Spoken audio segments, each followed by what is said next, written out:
Hello. So since you are taking this class asynchronously, I thought it might be a good idea to do a little screencast and walk you through the lesson plan template so that I can give you the explanation that I would give you if we were having a live class session, and maybe hopefully take care of any questions that might pop up when you first look at this thing. And it is pretty complex. You'll see it's 3 pages long even without you filling it out. So there's a lot in this lesson plan, and I want to unpack it for you. So the information up at the top is pretty standard and straightforward. And actually, I'm going to do what I would suggest for all of you to do, which is to make a copy of the lesson plan. So I'm going to make a copy that I can edit.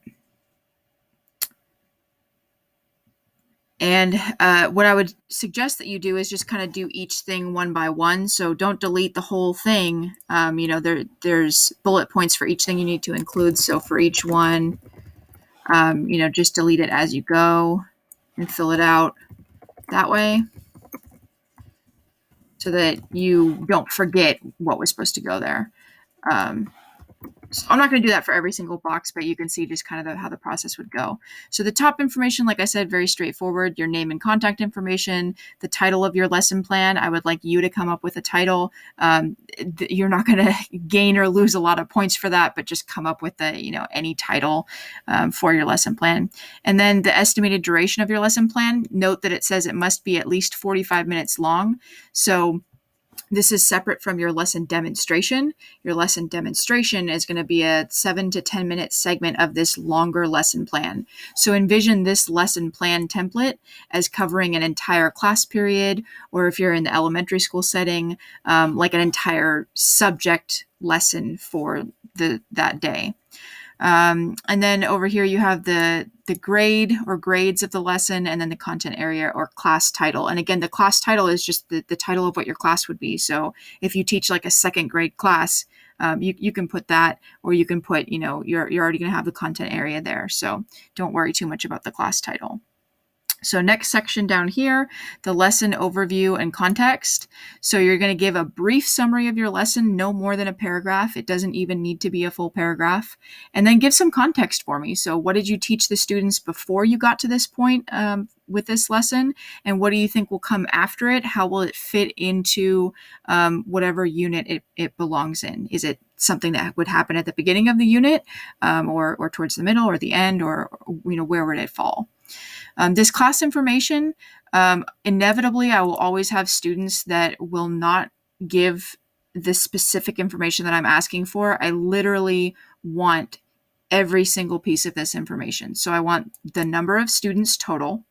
I want the grade level or levels or ages of the students, the number and level of EL students, the number of special education students, and their eligibility categories. So I want to know, how do they qualify to get their IEPs?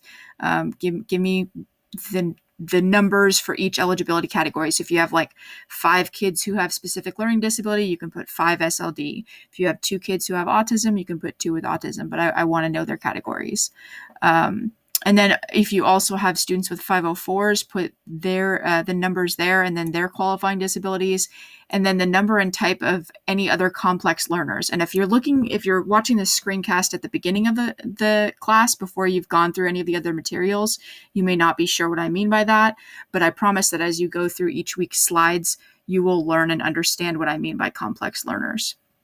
And if you are currently teaching, I want you to provide the actual information from your real classroom setting.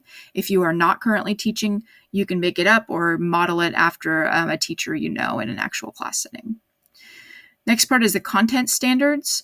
So, and there's 2 sections for content standards. So again, this is something that if you're watching this screencast before you've gone through the other class materials, this part may not make as much sense to you, but this will make more sense when you go through each week's slides. So if you're teaching a math or English lesson, all you need to have is one content standard listed here.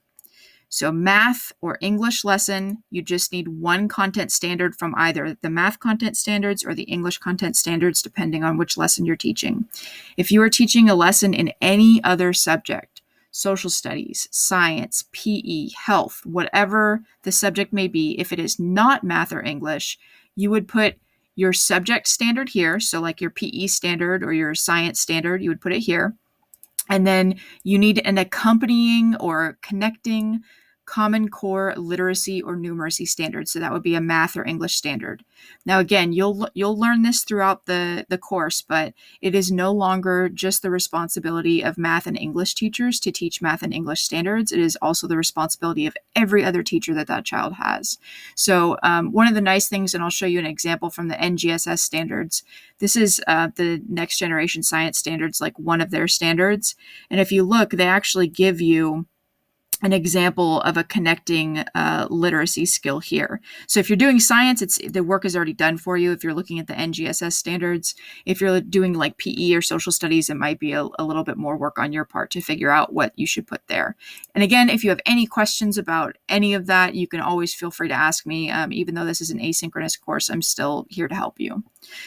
All right, materials and resources. So anything that the students would need or that you would need for the students to complete the lesson or for you to teach the lesson, put those things here in a list.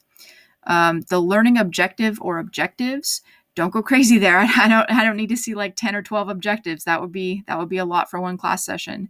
So what is your learning objective? Or if you have more than one objective, you can put a couple there. You should include the depth of knowledge level and the Bloom's taxonomy rigor level for each of the learning objectives that you include. And again, DOK and Bloom's are things that we cover in some of the slides in this course. And then essential question, which again is another thing that we're going to cover in the course. You need to come up with your own essential question that would fit with this unit and this lesson, and you would type it there. So that's it for this basic information at the top. I'm going to break this screencast up into multiple parts. So the top section, hopefully you understand what to do there. The next screencast is going to cover the lesson sequence.